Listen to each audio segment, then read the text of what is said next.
देता न दशमलव भारत तो यूं चांद पे जाना मुश्किल था। सूरज और धरती और चांद की दूरी का पता लगाना मुश्किल था। सोमनाथन जी के माध्यम से सोमनाथ और चंद्र, ये दोनों का एक बड़ा अच्छा आध्यात्मिक इतिहास उसकी कहानी है, वो अभी कहने की ज़रूरत नहीं है। लेकिन सोमनाथ जी से पहले नंबी नारायणन नाम के एक बहुत बड़े वैज्ञानिक ने इसरो में काम किया।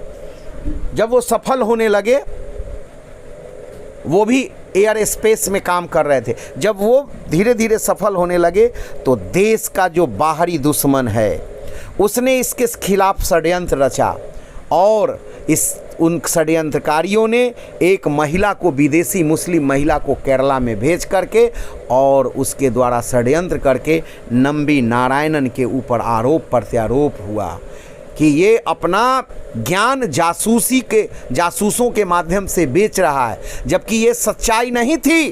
केरल की पुलिस ने, केरल के सरकार के इशारे पर इन वामपंथियों ने उनको गिरफ्तार कराया, क्योंकि ये वामपंथियों की तार चीन से जुड़ी हुई थी, इनके तार आईएसआई से जुड़े हुए थे। ये मार्केट फोर्स जो है दुनिया के अंदर, वो नहीं चाहती कि भारत आगे बढ़े, इसलिए ये सारे वैश्विक जो षड्यंत्रकारी थे उन्होंने नंबी नारायणन को गिरफ्तार कराया और वो जेल में चले गए 1994 में। लेकिन वो बोलते रहे, मैं देशभक्त वैज्ञानिक हूँ, मैं देश को कुछ देना चाहता हूँ, लेकिन किसी ने नहीं सुना। वो केस जब वो जेल में चले गए तो उन्होंने लड़ाइयाँ लड़ी और वो लड़ाइयाँ 24 वर्ष के बाद 2018 को 24 सितंबर को कोर्ट ने उनको बरी किया, और बरी ही नहीं किया, सर्वोच्च न्यायालय तक मामले गए हैं और सर्वोच्च न्यायालय ने अंत में उस पुलिस के अधिकारी को गिरफ्तार करने का आदेश दिया और केरला के डीजीपी को भी अरेस्ट होना पड़ा है। इतना खतरनाक चाल इस देश के लोग, इस वैज्ञानिकों के खिलाफ चला। तो एक सरकार थी जिसकी पुलिस नंबी नारायणन को जेल में बंद करती है और सुप्रीम कोर्ट रिहा करती है और उनको मुआवजा देती है और डीजीपी की अरेस्टिंग का आदेश देती है। लेकिन आज की जो सरकार है वो वैज्ञानिकों को तलहथी पे उठाए। भारत के अंदर नायक, हमारा नायक ये गंजेड़ी, ये नशेड़ी सिनेमा जगत के ये सलमान और शाहरुख खान हो सकते हैं, चरित्रहीन हो सकता है। इस देश के नायकों का जो प्रतिमान है वो आईना बदल दिया गया था। ये गोरे गोरे चेहरे, लिपस्टिक लगाए हुए ये जो नारियां हैं जो अधनंगी नाचती हैं, ये देश की नायिका नहीं हो सकती। आज आपने देखा हमारी नायिका, हमारी देवी तुल बहनें बैठी हुई थी इसरो में, आज वो हमारी नायिका है। आज हमारा सोमनाथ हमारा वो नायक है, हमारा नायक इस देश का जवान है जो 15 गोली लगने के बाद भी कारगिल में लड़ता रहा और भारत माता की जय करता रहा। तो देश का प्रतिमान और दर्पण भी बदल रहा है। हम सही मायने में अपने नायकों को और नायिकाओं को पहचानने लगे हैं। इस देश के अंदर ये जितने भी हमारे प्राचीन ग्रंथ हैं उसमें से कनाद ऋषि आर्यभट्ट ने क्या कहा था?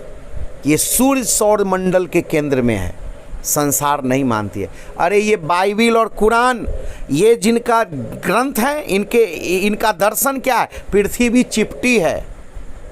भारत का ज्ञान कहता है पृथ्वी गोल है, इसीलिए ज्योग्राफी को हिंदी में कहते हैं भूगोल। ये भूमि गोल है और इसको दुनिया का दर्शन नहीं मानता था कि पृथ्वी गोल है। अब जब नासा और सारे सैटेलाइट से फ़ोटो आ रहे हैं तो कहते हैं भारत का ज्ञान सही है, हम तो धोखा खा गए। इसलिए ये धोखा खाने वाले लोग, झूठ गढ़ने वाले लोग और प्रतिभाओं को दबाकर उसकी चोरी करके अपने नाम से सर्टिफिकेट लेके घूमने वाले लोगों की सच्चाई सामने आ रही है। इसलिए मुझे लगता है कि आज आवश्यकता है दुनिया को एक बार भारत का दर्शन करने की। आओ दुनिया वाले, तुम विज्ञान के रास्ते पर चलना चाहते हो, तुम्हारा पेंटिंग्स जो है 5, 10, 15 साल में समाप्त होता है। अजंता एलोरा के अंदर हजारों वर्षों से जो वो हमारी गुफा थी उसको मुगलों ने तोड़ा, उसमें आग लगा दी, उसके अंदर मिट्टी भर दिया, लेकिन एक विदेशी आया, उसको पता चला कि इसमें मूर्तियां हैं, अजंता एलोरा की फिर से सफाई की गई। आज हजारों वर्ष पुराने वो पेंटिंग्स आज भी चमक रहे हैं। रसायन शास्त्र के लिए चुनौती है। आओ दुनिया वालों, देखो कैसे बना वो। मैं आपको दूसरा बताना चाहता हूँ कि आपने 1805 में हमारे देश ने युद्ध के मैदान में रॉकेट का प्रयोग किया, लेकिन 1806 में फ्रांस ने प्रयोग किया है। 1807 में फिर तीसरे देश ने प्रयोग किया। 1805 में हम रॉकेट साइंस में आगे आ चुके थे। ये सर्जरी के मामले में आज लोग कहते हैं, विदेशियों ने लिखा है कि जब हम भारत में आए तो कटा हुआ नाक जोड़ते हुए मैंने चिकित्सक को देखा। आज ये जो सर्जरी के क्षेत्र में सुश्रुत हैं, ये शल्य क्रिया के क्षेत्र में, हम मेडिकल साइंस में भी जहाँ थे, आज 125 प्रकार के ये सर्जरी के और मेडिकल के जो उसके जो औजार हैं, वो सारे के सारे औजार आप देख सकते हैं। ये है पुस्तक अमेरिका के न्यू जर्सी से प्रकाशित, हमारे एक मित्र सत्यनारायण मौर्य नाम के व्यक्ति ने। आज ये इसकी कोई कीमत नहीं, 10,000 में भी मिल जाए तो आप इसको देखिए कि इसके अंदर सारा साइंस भरा हुआ है जो संस्कृत के अंदर है। बिजली कितनी प्रकार की बनती थी, पाइथागोरस का और बोधायन का सूत्र भारतीय ऋषि ने दिया, भास्कराचार्य ने गति को सिद्धांत दी, त्रिकोणमिति, पाई का मान, आर्यभट्ट ने क्या कहा, त्रिकोण का क्षेत्रफल, ज्यामिति, भारतीय अंतर्राष्ट्रीय अंक के संकेत, शून्य। मुझे ये शून्य बताते हुए याद आया, मैं बचपन में एक फिल्म देखा था जिसमें मनोज कुमार का वो एक फिल्म था पूरब और पश्चिम, उसमें उसने एक बहुत अच्छा गीत उसके थे, देता न दशमलव भारत तो यूं चांद पे जाना मुश्किल था, सूरज और धरती और चांद की दूरी का पता लगाना मुश्किल था।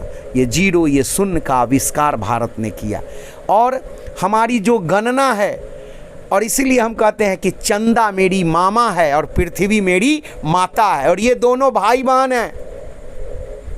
ये माता जब रात के अंधेरे में ढक जाती है तो इसका भाई चंदा अर्ध प्रकाश देता रहता है, बहन घबराना नहीं, तेरे वंशज घबरा नहीं, मैं प्रकाश दे रहा हूँ। इसलिए मेरे ऋषि मुनियों ने कहा ये माँ है, वो मामा है और सूरज पिता है।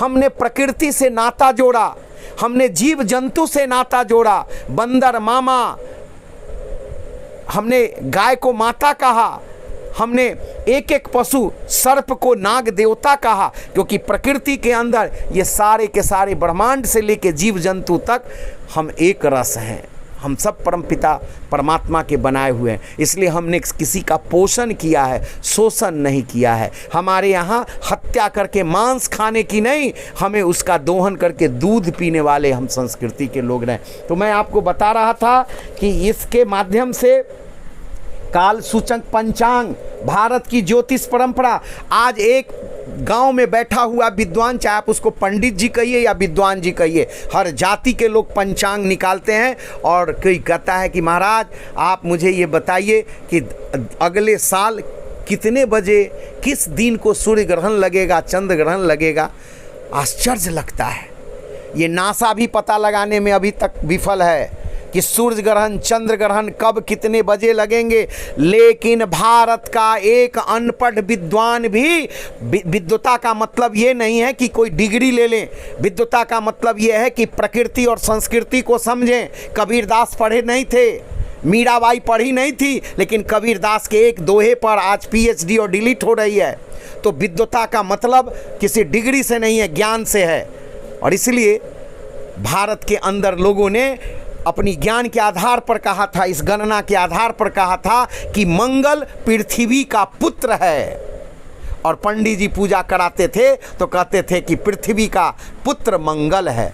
आज मंगल पर जाने की बात हो रही है, आप देखेंगे उसका रिजल्ट क्या आने वाला है।